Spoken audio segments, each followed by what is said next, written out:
Chapter 2.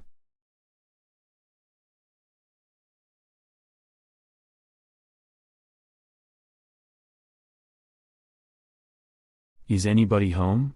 It was still early in the day when Eddie decided that he should go and check in at home. With the taste of syrup, from the French toast breakfast, within his mouth, he walked into the front door of his parents' house where the smell of freshly brewed coffee still lingered in the air. "Hello," Eddie yelled again, then suddenly heard his parents' bedroom door open down the hall. "Eddie, please come on in here, your dad and I need to speak with you." His mom was looking as though she had just gotten out of bed as she stuck her head out of the bedroom. Normally her long hair would be brought back to a ponytail and she would usually be fully dressed. Right now, however, she was wearing a pair of jeans under her nightgown and her hair was a mess. Nervously, Eddie walked down the hall and into his parents' room. "What's going on, Mom and Dad?" With his question he found both of his parents sitting on the edge of their bed with his mother's arms wrapped around his father. As both of his parents turned to face him he noticed that his dad's eyes were watered up. "Come on over here, honey, your dad and I need to speak with you." "Alright." With his parents acting weird, the first thoughts that had gone through his mind is that they had probably found out about him becoming a vampire, or perhaps someone had called them saying that they had seen him walking late at night the night before.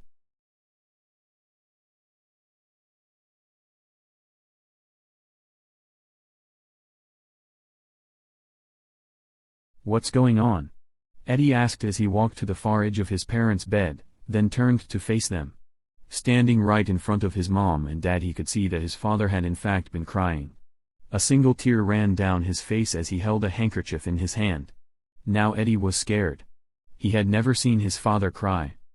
"Turn around and sit on my lap, hun," his mom said as she reached out to him. "Something has happened to your grandpa, yeah?" As he turned to sit on her lap, he had felt almost instant relief knowing that his parents didn't know his secret. "What do you mean something has happened to Grandpa Yeesh?" "Grandma Yeesh called a little while ago. She said that your grandpa passed away in his sleep early this morning.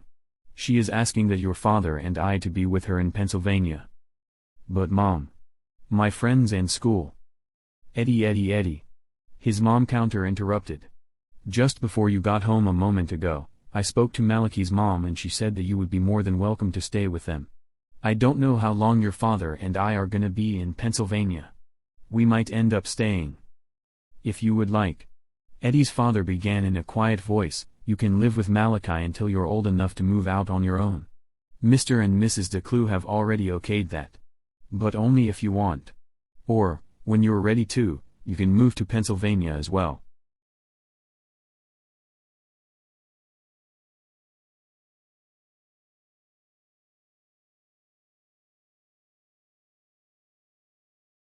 "My birthday is tomorrow, are we?" "Honey. We have your birthday presents here in our closet. Malachi and his father are on their way over here right now to pick you and your stuff up. Your father and I have to leave today. Will you guys call me regularly?" "Well, yeah. Of course we will." His father spoke up immediately as his mother instantaneously squeezed with her arms harder. "We will talk to you at least a couple of times per week and then you can call and talk to us any time that you want. We'll always be just a call away." Eddie had a lot of mixed feelings going through his mind. He was happy that a solution was formed that would help hide his secret, just as Lloyd had predicted. He was sad that his favorite grandfather, which he had spent countless hours fishing with, had suddenly died. Yet Eddie also had a real deep feeling of emptiness knowing that both of his parents, today, would be leaving him behind. This feeling of emptiness is one that no amount of phone calls would ever fix. Overall, Eddie decided that he would just go with the flow and help pack his belongings into the DeClue's car when they arrived. "I love you guys. And I'm gonna miss you too," Eddie said as a tear ran down his cheek. At this his father reached over and wrapped his arms around Eddie as well and then patted him lightly on the head as he saw Dave's car pulling up in front of the house.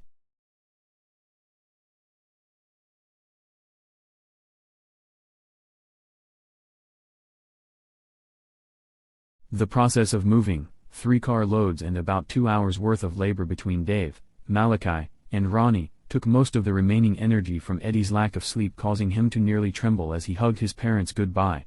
Through most of the remaining hours of that day Eddie, for the most part, stayed quiet. In the basement of the DeClue's house, On the opposite end from where the children would usually play, there was an additional 2 bedrooms and a pantry under the stairs, and another bathroom. The room at the far end of the downstairs hallway, on the right, became Eddie's new bedroom with the bathroom directly across the hall from him. "Hey Eddie. I need to talk with you, hun." Karina called out as she walked into the room. "Hi Mrs. Declue. What's up? I see you've got your bed made and your stuff put away." Karina started as she sat on the bed. "Come on over here and sit next to me, bud." Quickly taking a seat next to Malachi's mom, she immediately put an arm over his shoulder and pulled him close to herself. "What's going on, Mrs. Declue?" "Eddie. I want you to know that if any time you need someone to talk to, that I'm all ears. I know that you're upset about your grandfather, and I'm sure that moving into our house on such short notice may be a bit shocking to you as well. At any rate, remember that we're here for you. Okay? Thank you for letting me stay with you guys, Mrs. Declue. I really appreciate this. Eddie. You can call me Karina, and you can call my husband Dave. This setup is probably gonna be the best that you could have with the new changes that you have gone through and those that you will go through tomorrow. For the most part, we'll try and concentrate tomorrow as being your birthday rather than the changes that will take place. What changes there is gonna be is going to happen rather if we like it or not. We might as well just roll with the punches as they come. We're gonna do your party here, and so that way we won't have to worry about direct sunlight or you accidentally flying away on us." As Karina said this, she saw a smile go across Eddie's face. "Well, I thought that I might get a smile out of you today," she commented as she tightly hugged Eddie. "How about you come on upstairs with the rest of us? Dave's making some pizza and then we'll have ice cream and watch movies." "Alright. That sounds great." Then, as they both stood up, Eddie hugged Karina around the waist. "Thank you, I mean Karina. Thank you for everything." "You're welcome. Now see if I can beat you upstairs." With her saying this, Eddie immediately darted down the hall, then turned to go up the stairs. "Hey Eddie." Malachi called out from the dinner table. "Come sit over here with Nicole and I."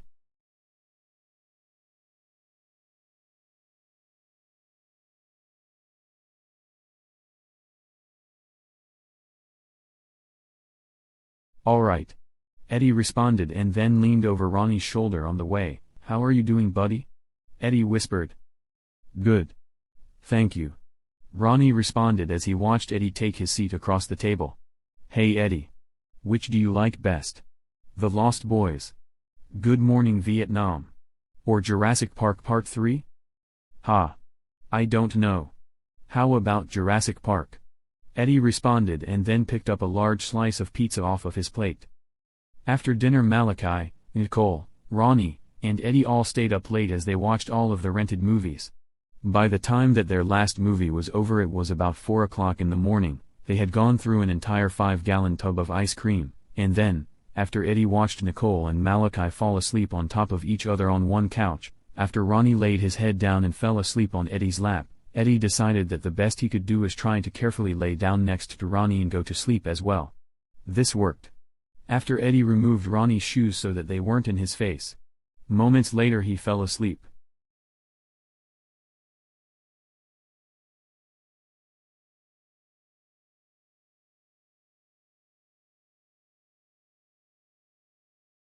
It seemed strange as he opened his eyes. Everything around him was dark except for a few faces that hung around within the darkness. Faces that he had seen many times before. Faces that were like silhouettes dancing almost within arm's reach. Then, somewhere in the distance, more faces. Faces of 6 children that ran in a big circle. Then, refocusing his eyes on those closer to himself, he realized that there were only 2 within his reach as the other 4 continued to dance and run around in the background. Moments later he could see hands rising out from the 2 characters in front of himself. There was no sound to be heard. Not even any sound from the much younger children in the background. Just silence and darkness. Then suddenly a flash of light lit up the faces close to him. He could see blood covering the 2 faces with blood dripping off of their teeth. Then suddenly, just as fast as the flash of light showed their faces, he felt a hand wrapping itself around his neck. "Help. Please help me." Nearly jumping up off of the couch, Eddie found himself laying next to an extremely violent and loud 7-year-old screaming in his ear.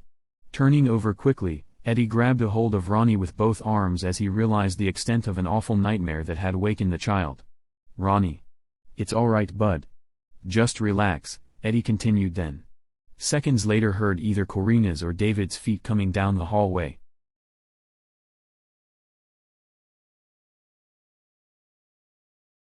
"Hey Eddie," David said as he entered the living room. "I hope that Ronnie didn't scare you too much." As David looked down at both Ronnie and Eddie, he was surprised that the two of them had even been able to fall asleep on the shorter-than-average loveseat. David could also see that Eddie was holding tightly onto Ronnie. "Only enough that I don't ever remember being that shook up out of a dead sleep," Eddie responded and then looked down to Ronnie's face. Ronnie was shaking and his eyes were watered up from his nightmare. "I'm sorry for waking you guys up," Ronnie said as he slowly focused his eyes on both Eddie and his father.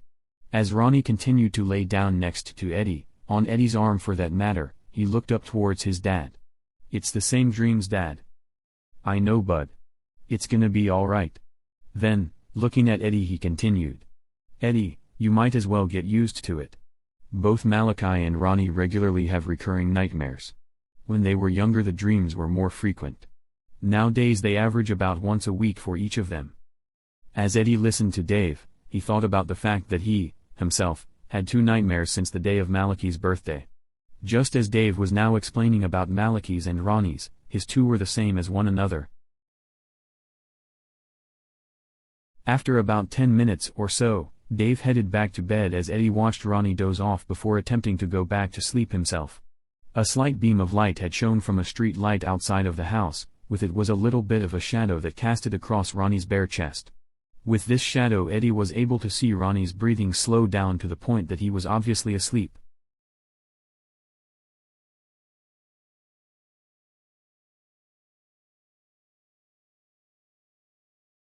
"Hey Eddie. Eddie, it's time to get up now. Come on Eddie. Open your eyes and wake up, man. Eddie." Not just once, but now for the second time in one morning Eddie found himself waking up to someone yelling. This time, as Malachi was yelling, Eddie had much more sleep than what he had when Ronnie's yelling nearly causing him to jump out of his skin. "I'm awake. I'm getting up," Eddie said without even opening his eyes. Then, opening one eye, he saw that both Malachi and Ronnie were sitting on the edge of the couch. Ronnie watching cartoons and Malachi turned to where he was able to stare Eddie in the face. "Happy birthday, Eddie," Malachi announced as he saw Eddie peer at him through one partially opened eye. "Thank you, Malachi." With this response Eddie quickly closed his partially opened eye and then turned his head to face the back of the love seat. "Oh no you don't," Malachi said as his friend turned his head away from him. "We've got a lot to do today. And part of that is dealing with your new abilities." "Yeah Eddie," Ronnie joked, then turned himself away from the television and dropped his upper body weight on Eddie's stomach.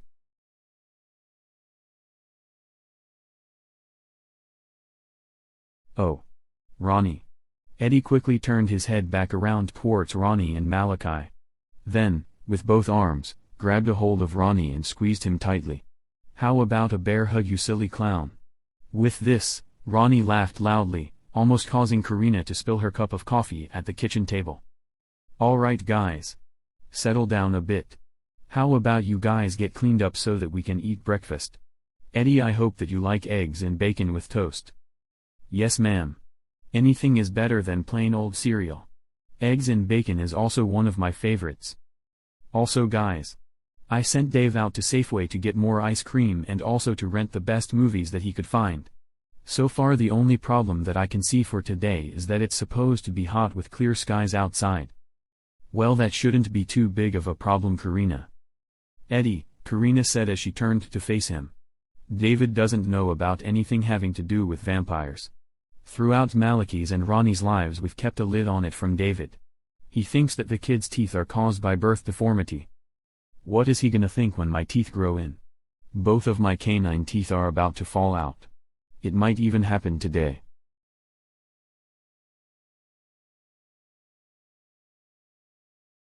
"Eddie. Come over here and let me see your mouth," Corina said as she also quickly washed off her hands. Then, as Eddie opened his mouth wide for her, Corina carefully reached in between his upper and lower jaw with her index finger. Turning her hand, palm upwards, She carefully rubbed the roof of his mouth directly behind his canines. Yeah. Your new teeth will be in soon. I don't know, Eddie. We'll come up with something to say when they come in. Well. Whenever you come up with an excuse, Mrs. Declue, let me know as soon as possible so that we're on the same page with Dave. We'll do, Eddie. With that response, Eddie went into the bathroom to wash up. Just as he was going into the bathroom, Malachi and Nicole were coming out. As Malachi and Nicole joined with Ronnie at the table, Karina went and stood next to the table. Hey guys, listen. She started in a whisper, not just for Eddie's birthday, but rather all of you guys. I've invited a few of your guys' school friends over for pizza tonight and then to stay the night as well. I realized that we needed to do something to compensate for you guys having to stay indoors all day. How's that plan sound? That's like a great idea. Nicole said. Who all did you invite? Dave and I invited Sterling Ross, Tony Plowman, Scott Kennedy, and Belinda Roz. Belinda Roz, Ronnie said real loud. I really like her.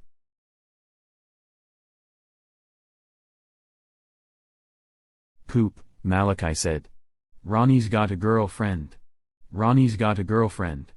With this tease, from his older brother, Ronnie seemed to blush a little as he quickly stuck his tongue out at Malachi. I bet that you wish that we could go swimming at the city park so that you could make her swimming suit disappear. Don't you? Malachi. What are you talking about? Karina asked with a puzzled look on her face. A few years ago, on Ronnie's last birthday prior to James dying, Ronnie pulled a prank on him at the shower house. While James was taking a shower, Ronnie took his swimming suit and hid it at the tables that we were eating at. About 20 minutes later, I came to James's rescue when I saw him slowly walking, bare naked, through the middle of the park. Why is it that I didn't know about this before? Karina asked as she rested her hands on her hips. Because you would have probably gotten angry. And now, 3 years later and after James has died, you decide to come clean of it.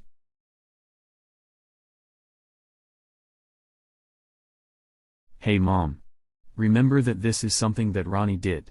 Not me, Malachi continued as he suddenly noticed that his little brother was instantly saddened him conversation. Hey Ronnie, I'm sorry bud. I didn't mean to upset you. I was just talking about something that I thought was funny. Malachi carefully stood up from the table and then walked around to stand behind Ronnie. Then, leaning over, he hugged Ronnie from behind. I'm serious, Ronnie. I am sorry. Okay? He whispered in his brother's ear. All right. Ronnie responded and then turned his head on time to see Eddie re-entering the kitchen. Eddie. Go ahead and find a seat so that we can get breakfast out of the way. We've got a lot to do today. Then, as Eddie was about to pass by Karina, she continued, Happy birthday, hun. With a hug around the shoulders. Thank you, Karina. Eddie responded and then quickly took a seat next to Ronnie.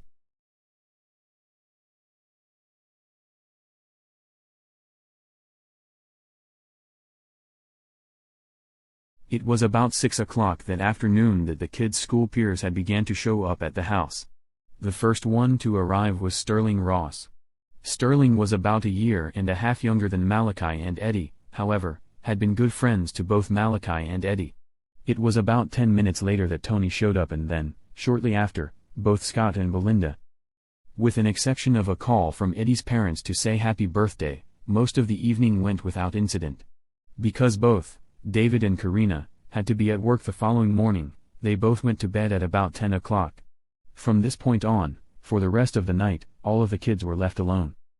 At about midnight, Eddie was relaxing on the couch as one of the videos was about to come to an end. Malachi, Ronnie, Sterling, Tony, Scott, Nicole and Belinda were also awake and seemed to be anxious to see the next movie begin. For about the last half hour, at about 11:30, Eddie had begun to jog the idea in his mind of doing a seance. With this thought, however, he remembered that Lloyd had told him to do a seance as a tool, not for play. With this memory of Lloyd's words, Eddie quickly put the thought to rest. He did decide, though, that he would perform a seance the following day, or night, when only Malachi, Ronnie, Nicole, and himself would be at home. Hey guys. You want to go downstairs and play some board games?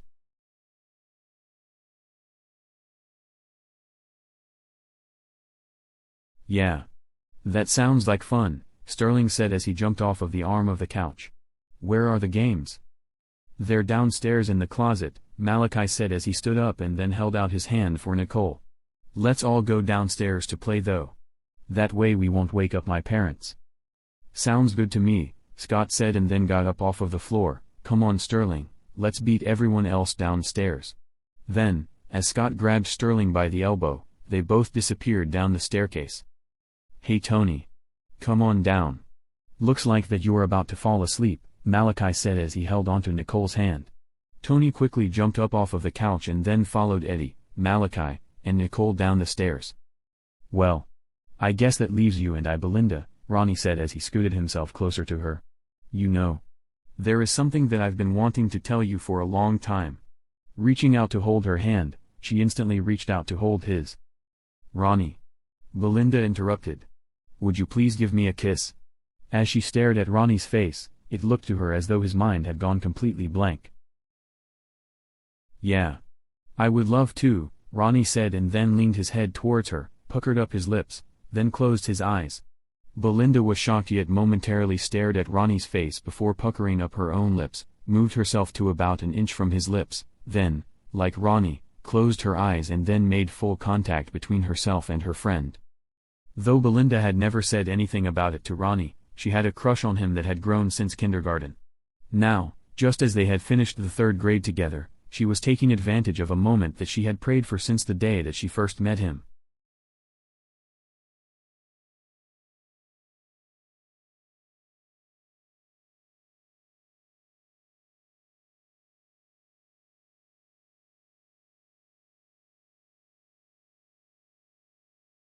What's holding up Ronnie and Belinda?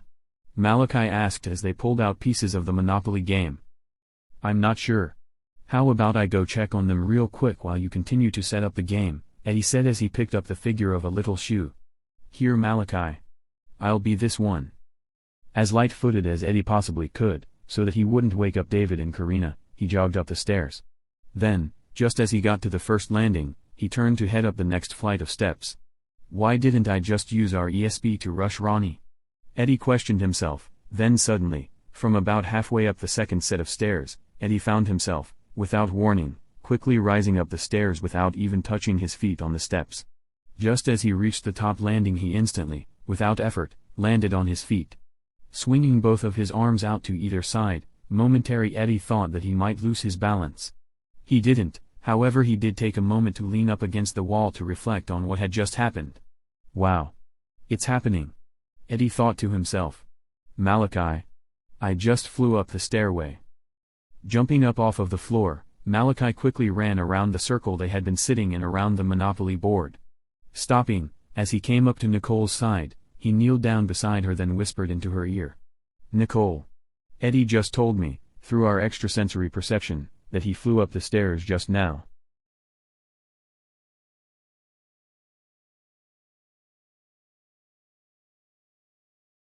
Really? Nicole said out loud. Then suddenly hushed herself as Malachi quickly put his index finger to his lips. Sorry. But Malachi, how about you stay down here with these guys while I go and make sure that Belinda didn't see anything up there? Alright. Go ahead and make sure that Eddie doesn't say anything. Then, as he stopped to think to himself for a moment, he continued, Nicole, I think that you better hurry. Then Malachi quickly took his seat where he had been sitting. Hey Malachi. What's going on? Sterling asked as he tilted his head close to his friend. Sterling had been chosen to be the banker of the game and therefore had the game's remaining money sitting on his lap. Oh, not much. I just needed Nicole to rush Ronnie down here so that him and Belinda don't wake my parents up. This was the best answer that Malachi could come up with. It was also obviously a good answer by the fact that there were no further questions. Eddie had still been holding up the wall when Nicole reached the top of the stairs. Looking up to her, he still had a smile wrapped around his face from ear to ear. Well, congratulations, Eddie. I'm happy for you. It was so cool, Nicole. It's like I just floated in mid-air. And then when I landed.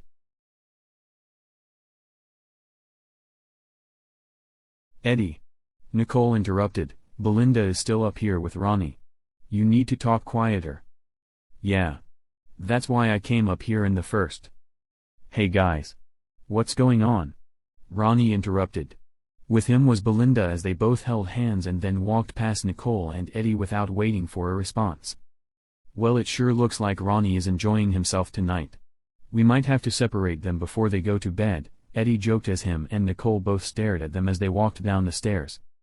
Nuh. They're only 7 years old. I don't think that we have anything to worry about. I hope. Nicole finished. Then, together, Nicole and Eddie both headed back down the stairs.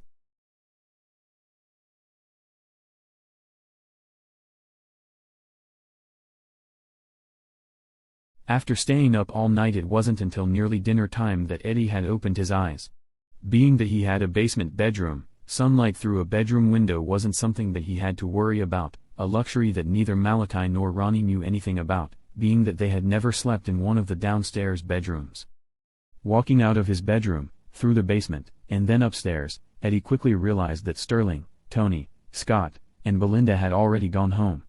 "Oh hi Eddie," Karina said as he walked into the kitchen. "Are you just waking up?" "Yeah. We stayed up late last night. I don't think that I went to bed until about 6:30 this morning. It was just becoming daylight outside when I fell asleep." "Well, you, Malachi, and Nicole might as well get used to staying up. All that I ask is that you guys let David and I sleep. You did good last night. Surprisingly, considering that we had 4 extra bodies in the house." "Malachi, Ronnie, and Nicole still asleep?" Eddie asked as he opened up a cabinet door to get a coffee cup out. "I'm not sure. I just got home from work. Since when did you start drinking coffee?"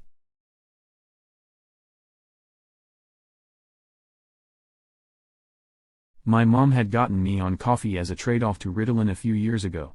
Since then I think I'm drinking more of it than both of my parents together."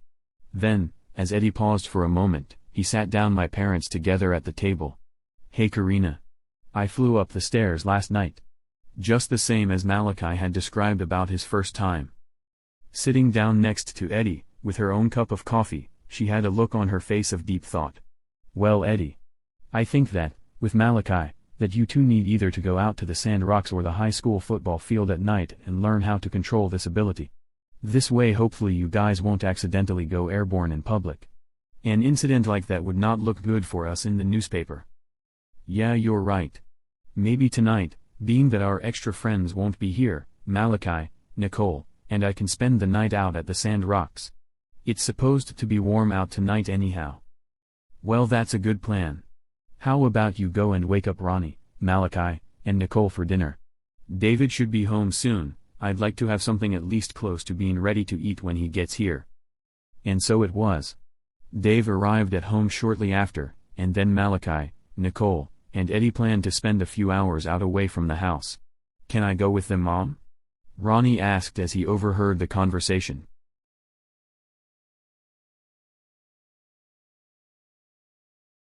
"Well, I don't know, Ron.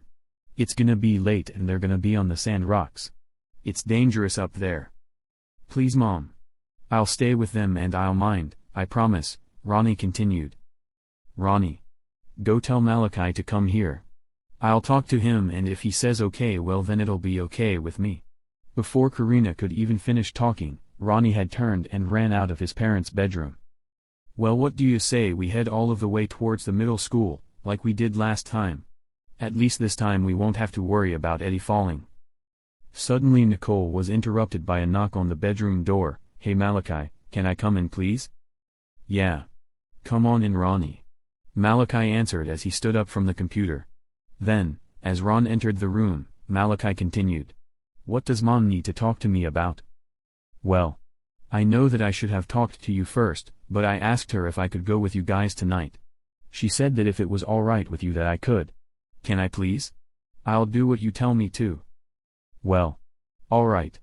But listen Ronnie. I just want you to stay close to us out there. And listen to all 3 of us, not just me. Alright?" "Oh goody goody goody. Thank you Malachi." Ronnie cheered, then turned and darted back out of the room. "Well, being that he's gonna go with us, how about I go grab my duffel bag from my room so that we can take some soda and sandwiches with us? It's very warm tonight. We might get thirsty," Eddie suggested. "Yeah. Go ahead and do that while I go talk to my mom. I'll convince her that we'll keep a tight leash on Ronnie so that she won't worry." With that said, all three of them walked out of the bedroom.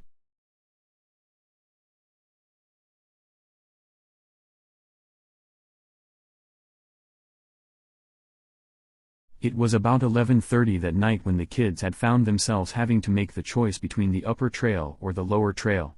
Then, as usual, the majority decided on the upper trail.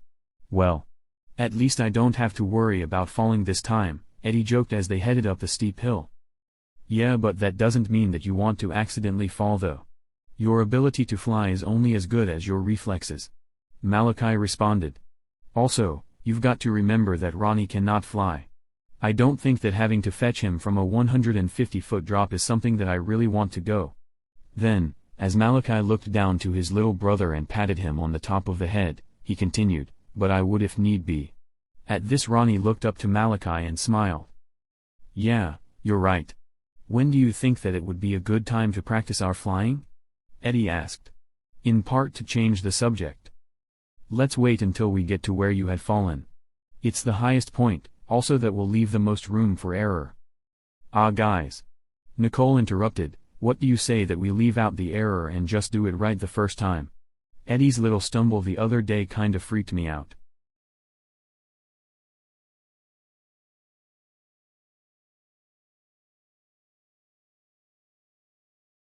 "Little stumble?" Eddie repeated. "Within that little stumble I believe that most of the worst periods of my past flashed through my mind. Before you caught me, I thought for sure that I was dead." "Malachi?" Ronnie cut in as he slowed down his pace. "Yeah, Ronnie? Am I too old to ask if you would hold my hand? I think that that would be the best way to leave out my share of error. I'd prefer to not have to worry if someone is gonna catch me fast enough." As he finished, he held out his hand to his older brother. "Nah. You're not too old, but I think that it would be easier to carry you on my shoulders. But then again," pausing, as he pointed up ahead of them, "you see that ridge up ahead of us?" "Yeah," Ronnie answered as he stared at a location about 100 feet ahead. Though it was dark outdoors, you could see a silhouette of a rocky ridge ahead. "Well, that is where we're headed." By this time the four of them were only about 60 feet away from the ridge. "Come here though, I'll carry you." Then, as he bent over, he helped his little brother onto his shoulders.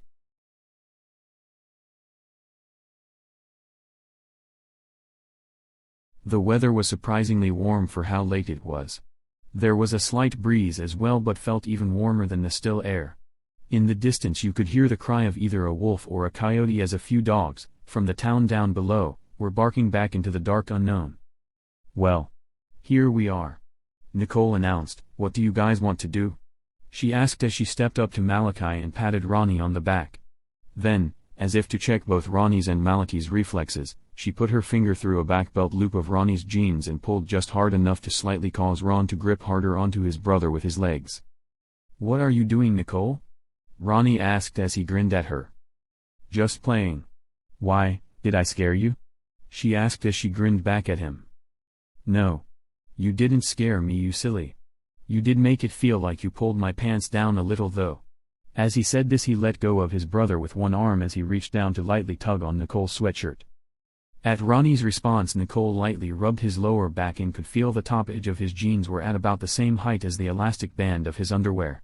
"Nope. I didn't pull them down. I think that the thought of Belinda just crossed your mind, that's all."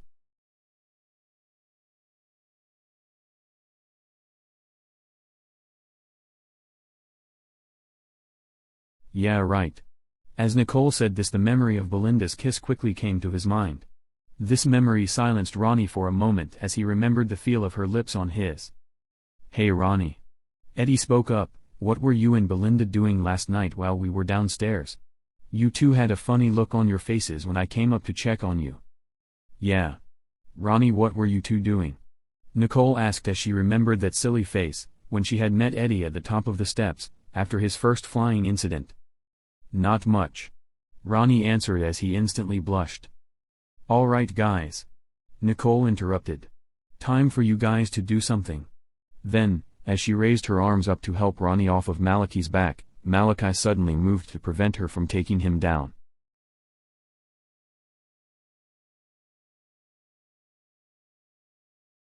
Hey. Something that I wanna do involves Ronnie being on my shoulders, Nicole. Then, just as the words came out of his mouth, Malachi started to levitate about an inch, 2 inches, a foot, 3 feet, and then in the end, high enough that Nicole nor Eddie could see Malachi and Ronnie. Instantaneously, just as Nicole and Eddie could no longer see their friends, Eddie too began to levitate in an upward direction as well. Eddie, however, only rose to about 10 feet, coincidentally of which was when he could see the soles of Malachi's white tennis shoes, and then just hovered there with his arms directly out to the sides. As he continued to hover in place, he had also began to slowly spin in place, like a top, until he was looking directly down at Nicole. Hey Malachi. This is so cool, man. I can move and turn just by the slide though. Eddie.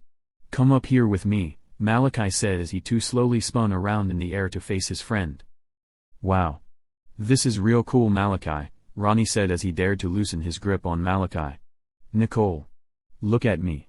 Ron cheered and then raised both of his arms into the air. Be careful, Ronnie, Eddie said just as he had instantaneously began to move closer to him and Malachi. Seconds later, Eddie was floating at the same elevation as his friends. At least hold on to your brother with one hand anyway. At least then I might not worry so much.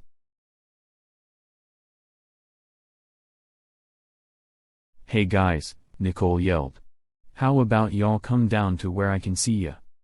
Alright Nicole, we're coming, Malachi said, then, seconds later had himself, once again, just inches off of the ground staring Nicole in the eyes. Moments later Eddie was by Malachi's side. Hey Ronnie. How about you get on Eddie's shoulders while I pick Nicole up and give her a ride? Okay. Alright.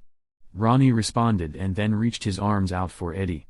Just by the mere understanding, from Eddie, of what Ronnie wanted, Eddie had automatically began to float at the right elevation and position to receive Ronnie onto his own shoulders. Wow man. I can't believe this. All that I have to do is think, then it happens. Eddie was still in awe of his powers, a wonderful feeling like he had never felt before. Now, Ronnie, please hold on good. I don't want any mistakes. Eddie couldn't believe how weightless Ronnie had felt as he had began to climb onto his shoulders. Are you sure we can do this, Malachi? Nicole questioned as she stared deeply into his eyes. Yeah. All you have to do is trust me. I'll handle it from there. As Malachi answered her, he softly landed completely on the ground as he continued to stare at her. Then, as he wrapped his arms around her waist, he tilted his head slightly forwards and kissed her on the lips. Taking it a step further, as they continued to kiss, Malachi very carefully, and softly, wedged his tongue in between her lips and into the warmth of her mouth. Carefully, as he could feel the edges of her teeth, he allowed his tongue to wander deeper until he met her tongue with his own. Together both Malachi and Nicole, with their eyes shut, had suddenly felt a new level of closeness that they never had before. Carefully, pulling her tighter to himself as they continued to kiss, Malachi had also felt a strange feeling of tingling and swelling that he had never experienced before. As Malachi carefully pulled her tighter to himself, he felt her take one arm off of his waist and wedge it between himself and her, near the bottom of his belly. As he continued to focus on her tongue that slowly and carefully rolled around with his own tongue, he had also paid attention to the movements of her hand that had found itself under his t-shirt, touching the warm skin just above the button of his jeans, and then felt her hand carefully and slowly turn over in a way that she was able to easily slip her fingers into the front of his boxers. As Nicole proceeded, Malachi's feeling of tingling and swelling increased as she slowly put her hand deeper onto his boxers.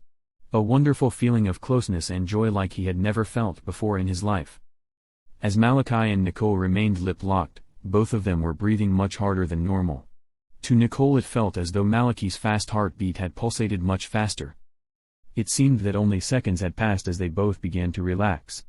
As Malachi opened his eyes, it seemed as though he was looking into the face of a person that was different than whom he had known for so many years before. He felt that the person that he was looking at was someone much greater than the one that had come along with Ronnie, Eddie, and himself just an hour before. Then, as Nicole opened her eyes, she kept a tight hold onto his waist with both hands as they floated. Malachi! Nicole shrieked loudly as she simultaneously held on tighter to Malachi. We're flying. I know. How do you like it? He asked as he whispered in her ear.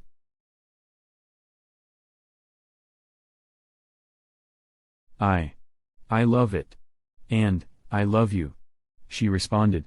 Letting loose onto her grip, she carefully pulled herself away as she looked down towards the ground that was at least 200 feet below them. To Nicole it felt strange. It seemed as though that as long as Malachi was in physical contact with her that she was able to fly as well. Pulling away from each other, out to arm's length, they just held hands as they both hovered in the warm air that laid gently over the city of Craig. Hey Malachi and Nicole. Over here guys. Ronnie hollered from a distance. This is so much fun, he continued to cheer, and then seconds later Eddie and Ronnie were side by side to Malachi and Nicole. Where have you guys been? We've been looking all over for you guys, Eddie exclaimed. Guys. We were all over the place, and we can move so fast that we are able to move faster than the cars and trucks on I-40 Malachi, we can move. Like lightning speed. Eddie, just relax dude. This is how our life is gonna be for the rest of eternity man. And as Malachi met eye-to-eye contact with Nicole again, I'm gonna try to enjoy the rest of my life. With every ounce of endurance, strength, and love that I can. And you guys were asking about Belinda and I? Ronnie asked to break a moment of silence. I think that maybe you should take a good look at yourselves.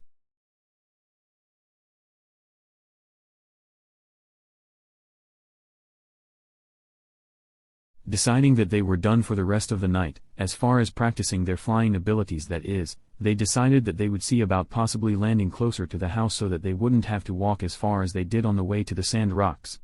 Just as Eddie had explained before, Malachi found out that they could fly at speeds that made street lights, down below, look like streaks of light. As they approached their house, perhaps about 300 feet off of the ground, they saw many areas close to home that were dark enough to hide their presence and landing.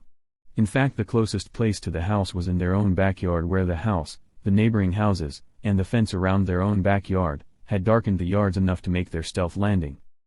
Together Malachi, Ronnie, Nicole, and Eddie all slowly and softly landed firmly on the soft grass between the back of the garage and the back of the house. All right guys. Let's go in through the basement door so that we don't wake up my parents. Malachi instructed. The process of walking now felt weird to all four of the kids as they had begun to get used to being weightless. Hey guys, Eddie said just as they closed the door behind themselves, there is something that I would like to do with all of you guys, he continued as he looked at the watch on his wrist, and it's only about 2:30 and so there's plenty of time to do it. What's that? Nicole asked with a look of question on her face. Have you guys ever heard of a seance? As Eddie asked this question, he noticed that Ronnie was suddenly petrified by the question. It's alright Ronnie. It won't hurt you. What are you talking about Eddie? Malachi was instantly on guard in his little brother's defense as just the basic question seemed to have frightened him. It's alright Malachi. Ronnie had caught me performing a seance. A seance is a way to communicate with the dead. Nicole interrupted. I'm sure that if Ronnie had walked in on you as you were doing this that he would have been easily scared. The experience can easily scare an adult. As Malachi listened to both Nicole and Eddie, and saw his brother's reaction to the subject, he had instantly felt challenged. Well, let's do it Eddie. Sounds like fun to me. Regardless of the words coming out of his own mouth, the truth was that a chill went up his spine as Nicole mentioned communication with the dead. A feeling that Malachi had, more than once, ignored. Nicole was surprised at Malachi's response yet decided as well to take Eddie's question as an invitation. Well, I'm in too, I guess. Let's go to my bedroom. It's darker in there and so it should be much easier to do, Eddie said, then led the way as they headed to his bedroom. Come on Ronnie. I promise you that it will be alright, Eddie urged as he almost literally had to pull him behind. As the four of them walked into the room, Eddie removed the duffel bag off of his back and laid it on his bed. Well, we didn't even drink the water or eat the sandwiches. Then, as he paused, pulled out his candles, string, and thumbtacks. What's all of that for? Malachi asked as a look of being puzzled crossed his face. This is stuff that we need to draw the attention of the dead. You see, ghosts don't easily appear just anywhere. They need assistance in revealing themselves to where we can see them. It's like creating a frequency for radio waves at a radio station. When I have these candles, string, and thumbtacks properly placed, it's like creating that frequency for the dead to show themselves. Then, after pulling out a big lighter out of his bag, he began to light the candles and place them into a circle with about 6 feet of diameter. After placing the candles evenly spaced, Eddie then took the string and then formed a circle, next to the candles, and then a 6-pointed star within the circle. Using the thumbtacks, Eddie secured the string to the floor. "Alright guys. Now what we need to do is sit on the floor, outside of this circle, evenly spaced apart from each other," Eddie said as he turned off the bedroom light. The flickering of light, from the candles, that casted on the walls, had made Ronnie remember the flickering light coming out from under the door on the morning that he had heard Eddie talking to Lloyd. With this memory, Ronnie had felt a chill go up his spine. A chill that seemed to paralyze his ability to either move or talk. "Alright guys, listen. The last time that I had done this, I had spoken to our old friend Lloyd Bruce." As these words came out of Eddie's mouth, a sudden fear began to grow within Malachi and Nicole, yet his words had also seemed to put a trance on them as well, preventing them from saying anything or interrupting. All they could do is listen. Ronnie had also heard Lloyd's voice the time that I had done this last seance. Lloyd's words had scared Ronnie. "I think that if you guys had a chance to talk to him and James, that it would be therapeutic in helping you deal with their deaths." Since the day that Lloyd had died, Malachi had, to himself, kept the blame of Lloyd's death directed towards himself. His mind drew a blank as he now prepared to face his late friend. "Now listen guys," Eddie continued. "Each of us in here knew Lloyd when he was alive. Right now we need to each concentrate our thoughts on him. This means to think about our memories involving Lloyd, our conversations with Lloyd, rather if they were good or bad, and then the love for him that may still exist today." As these words left Eddie's mouth, everyone was instantly quiet for about 5 minutes. Then, as everyone, including Ronnie, had their minds full of memories that involved Lloyd, Eddie began to speak in a way that had sounded like a chant, as if he was talking to Lloyd. "Lloyd. This is your friend Eddie. With me today, I have a few of your other friends, including Malachi, here to speak with you. Lloyd, I believe that your presence here today would be very therapeutic for Malachi in dealing with your death. Lloyd, through my words we beg of you to show yourself and interact with us as we sit here waiting on you." Eddie, Malachi, Ronnie, and Nicole. A very low-pitched demoniac voice began. "I am pleased to see you still in each other's presence and sharing your lives together." Then, as Eddie, Malachi, Ronnie, and Nicole remained silent, they all stared into the center of the circle as a holographic image of Lloyd's face appeared. Along with his face, the demoniac voice had now turned into one that sounded just like Lloyd's. Was Lloyd's. Turning to look into Malachi's face, Lloyd continued. "Malachi. You must understand that what had happened that morning in your room and the garage was not your fault.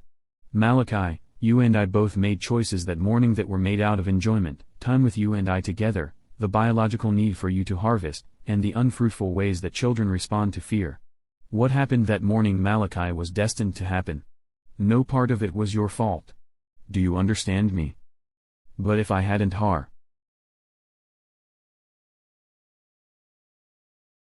Malachi. You are a vampire.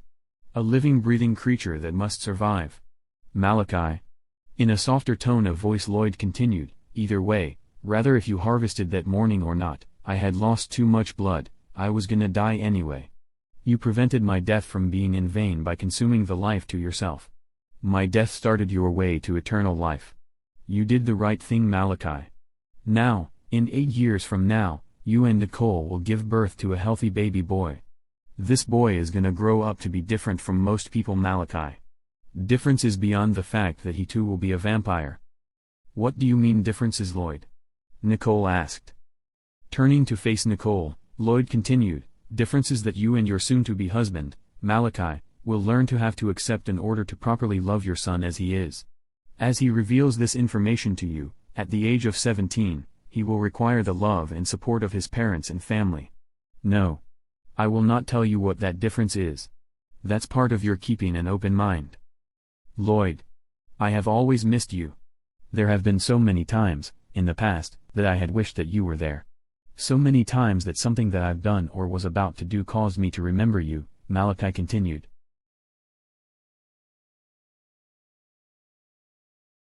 And Malachi. I've been there with you all along. You're my best friend Malachi. Always was, you still are, and you will always be.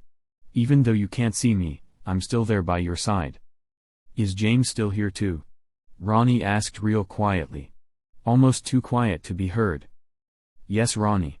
James is here and he would like to talk to you.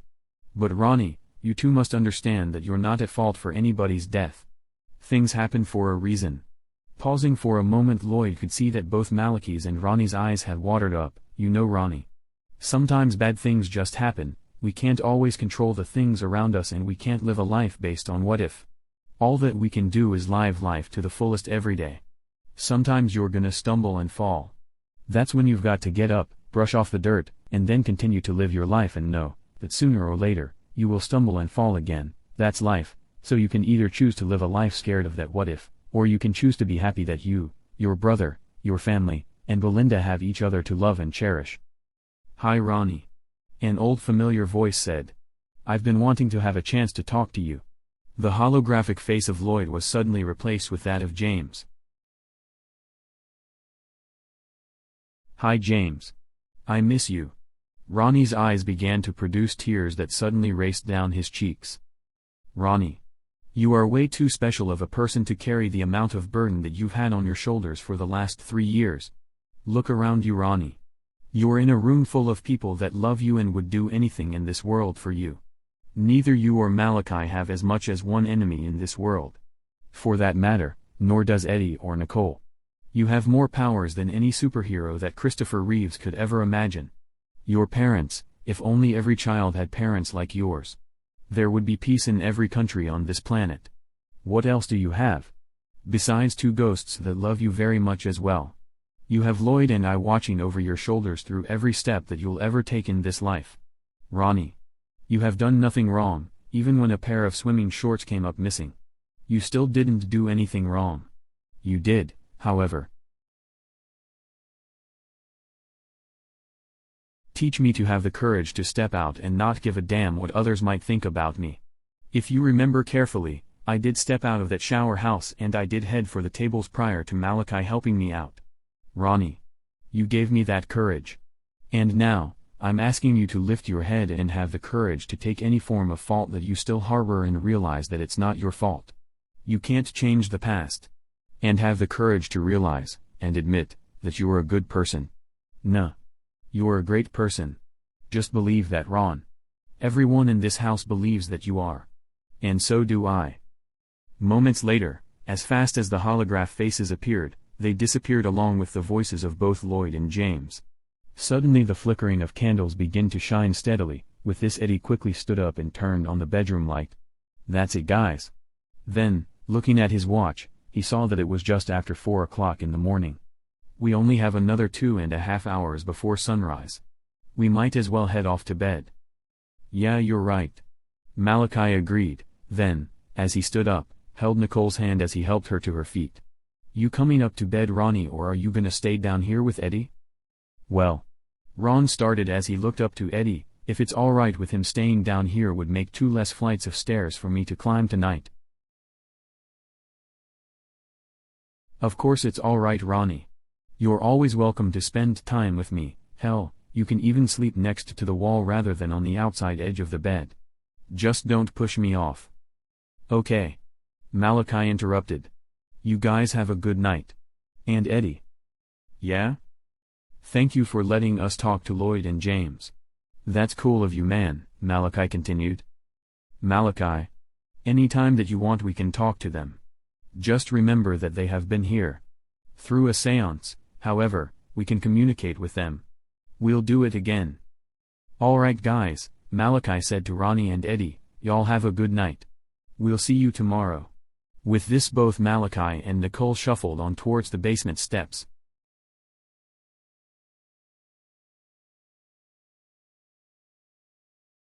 "52 months later.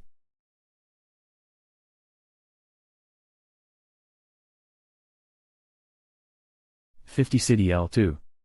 Go ahead L2. I'll be 10 to 7, 10 to 34 to my residence for 10 to 100. 10 to 4 L2. City clear at 2135. The first half of the shift seemed to have crept by slowly for Nicole. She was only a day short from her 1-month anniversary to the police department and already was on the verge of burnout. "Hey Malachi." Nicole just pulled into the driveway, Eddie said as he saw the city patrol car pull in. Staring out the window, Eddie was trying to come up with something for Malachi, Ronnie, and himself to do for the night. "All right. Thank you, Eddie. I was just about to pull dinner out of the oven." Like clockwork, she's always on time. In the process of cooking dinner, Malachi actually had another priority that he had been putting together for the last 6 months or so. The following morning Malachi had plans to propose to Nicole, formally, with the rest of the family, including his Grandma Sanchez and Grandma and Grandpa Declue. Tomorrow would also be Nicole's 21st birthday. "Hello," Nicole called as she walked in the front door. "Honey," Malachi responded. "We're upstairs. Quiet though, Mom and Dad are already in bed." "In bed already? I thought that they were both taking tomorrow off." Taking her police department coat off and hanging it on the back of a chair, Nicole sat down as Malachi brought out a pan from the oven with 8 medium-rare steaks, a bowl with freshly made pasta salad, and a bowl of corn. "Yeah. They wanted to get up early, for some reason," Malachi said as Eddie walked into the kitchen and grinned behind Nicole's back. Malachi winked back at him. "Hey Eddie. Would you please go and tell Ronnie that dinner is on the table?" "Yep." Quickly, Eddie left the room, then seconds later knocked on Ronnie's bedroom door. "So how's work going, honey?" Malachi asked as he sat down next to her. "I don't know. It's like the second that I joined the police department the entire community begins to drive a straight line, sober up, love their neighbor. I can't even find a stray dog out there. Much less find someone speeding."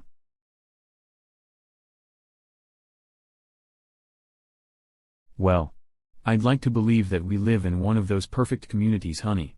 But I do know that morning shift stays busy. Look at my mom when she gets home. 9 out of 10 times she's pooped when she walks in. Maybe you just need to change shifts," Malachi suggested just as Eddie and Ronnie walked into the kitchen. "Yeah. You're probably right. Hey Ronnie. Did you finish your homework yet?" Malachi asked as Ron pulled out a chair and sat down. "Almost. We're learning a new way to do some of our math work. We're learning to do it in a way that we can figure the problems out in our heads rather than using a calculator or working it out on paper. Shortcuts, I guess you could say.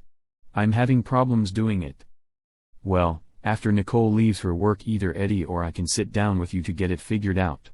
"Okay," Malachi said and then smiled at Nicole as he noticed that she was staring at him. "I wish that I could do my schooling at home like you and Eddie do." "Well, after your 13th birthday next year you will be doing it at home. You're almost there. Just be patient." Then, as Malachi looked up to Eddie, he continued. "This is mine and Eddie's last year of school. We'll be graduating next May." "I can't wait," Eddie commented and then grabbed 2 of the steaks off of the pan. "Believe me. You guys don't want to rush it. Life isn't all that it's cracked up to be after school. With an exception of you guys, of course," Nicole said. About a half hour later Nicole was on her way back out the door to finish her shift as Malachi and Eddie, together, tackled the task of helping Ronnie with his homework. "All right Ronnie. Give us an example of what you're working on," Eddie said as he sat down at the kitchen table with Malachi and Ronnie. "All right. This one here." Ronnie pointed at a mathematical problem labeled as number 14. "We have to take 45 and square it. That means to multiply it by itself. That's 45 times 45, Malachi said. "Yep." Ronnie agreed. "Now they're saying to do this in our heads, all we have to do is draw an imaginary line, vertically so that you're dividing the 2 4s from the 2 5s, in our heads, which is easy. Now we take the 2 4s, add 1 to the top one and then multiply it by the bottom one. Which equals 20. Eddie spoke up. "Correct. Now we write or just place within our minds that 20 on the bottom left-hand side of that vertical line."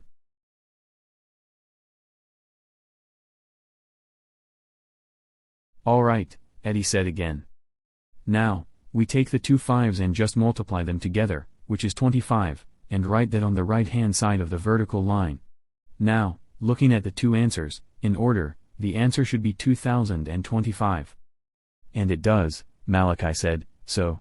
What is the problem? Maybe it's just this calculator. But every time that I do this on the calculator it keeps showing 8085. Ronnie. This calculator went through the laundry with my jeans a few days ago. Go get the one out of the junk drawer in the kitchen. I think that you'll have better luck, Malachi said, then rubbed the top of Ronnie's head with his knuckles as he left the room with Eddie. You're gonna be getting up early with us tomorrow morning. Try to get some sleep. Also, you're gonna be staying home from school tomorrow, Malachi said just before he stepped out of the room. Yippee! Ronnie hollered and then quickly put his homework back into his bag.